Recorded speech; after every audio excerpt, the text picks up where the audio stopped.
ఇప్పుడు 4 months pregnant కూడా అన్నట్టు వస్తున్నాయి కదా వార్తలు, నిజమేనా? అది ఏందనేది మాకు తెలియదు, మాకు చెప్పలేరు, అమ్మాయి చెప్పలే, మాకేం తెలియదని తెలియదు. అంటే వాళ్ళ నాయనకు కూడా ఈ మ్యాటర్ చెప్పినాం సార్, ఇట్లా ప్రెగ్నెంట్ అమ్మాయి వద్దు, మళ్ళీ నీ ఇజ్జత్ పోవద్దు, మా ఇజ్జత్ పోవద్దు. అంటే పోస్ట్ మార్టం రిపోర్ట్ లో ప్రెగ్నెంట్ అని చెప్పేసి ఆల్రెడీ తీసిరు, చూపించింది. అంటే హాస్పిటల్ తీసుకెళ్తుండే దయాకర్, అంటే 3 సార్లు తీసుకుపోయినాం సార్, 3 సార్లు తీసుకుపోయి మళ్ళా ఈ రోజు 3 సార్లు నేనే తీసుకుపోయినా సార్.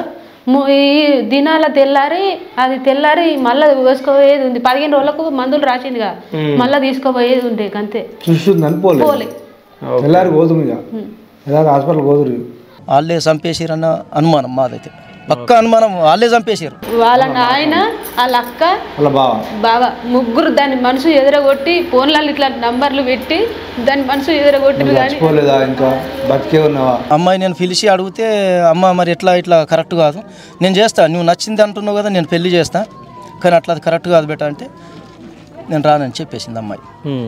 సార్ బిడ్డ మీ నాయన వచ్చిండు, మీ బావ వచ్చిండు, చెప్పుదురా నీ ఆశని చెప్పుదురా, నేను ఓను, నన్ను పోతుంటే నన్ను లారీ కింద వేస్తారు కానీ నేను ఓను, నన్ను చంపేస్తారు, నేను ఓను అని లగ్గం పెట్టుకున్నాము. 4వ రోజు బట్టలు తెద్దామని మేము అనుకుంటున్నాం. అనుకున్న రోజు 4గురిని తీసుకొని వచ్చిండు సార్. ఆమె ఏం చెప్తుందో చెప్పు మనూరి, ఆమెను ఏం చెప్పమంటే ఆ పిల్ల భయపడ్డా సార్, అదే రూమ్లో కూర్చుంది. భయపడి పిల్ల పోతలేదు. ఇక నేనే బలబిట్కి రాబిడ్డ చెప్పు, రాబిడ్డ రా అని మెల్లగా నేను పట్టుకొని వస్తేనే నా పొంటి పట్టుకొని వచ్చింది. మా నాయన చంపేస్తాడు, నన్ను బతకనియడు అని అన్నారు సార్. అంటే ఇక నేను గడి పట్టుకురాగానే పేద మనుషులు అందరు ఇక్కడ కూర్చురు, వాళ్ళు ఇక్కడ కూర్చురు.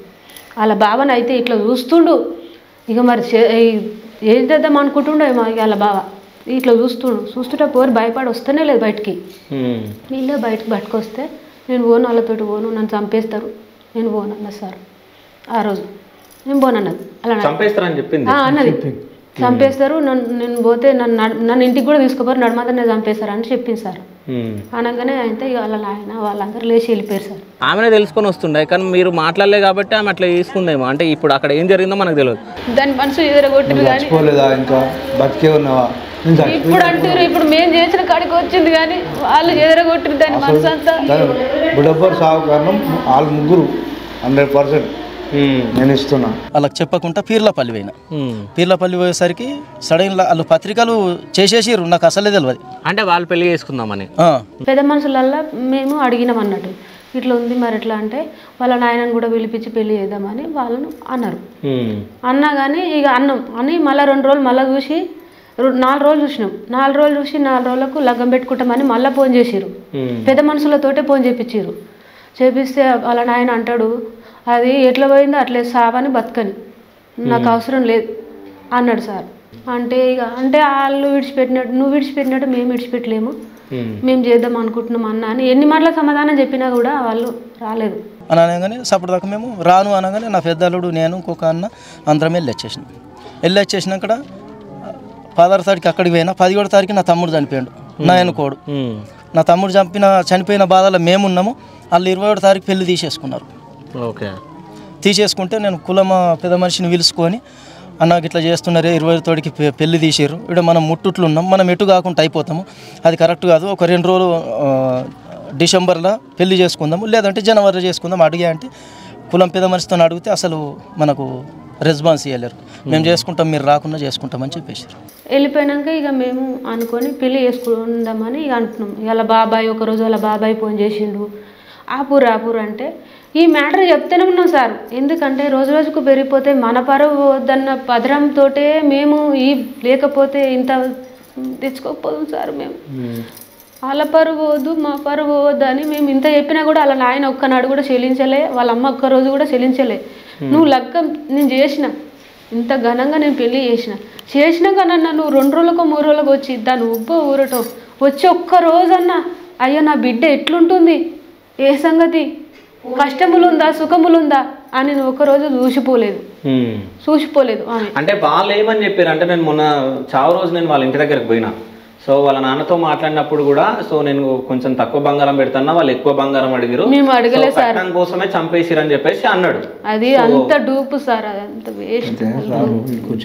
నాకు ఇట్లా నా బిడ్డ ఫోన్ చేసింది, కట్నం గురించి వేధింపులు చేస్తుర్రు, బంగారం అన్నావు కదా 4 తులాల బంగారం మీ అయ్య పెడుతున్నాడు కదా తేపని టార్చర్ పెట్టిండట.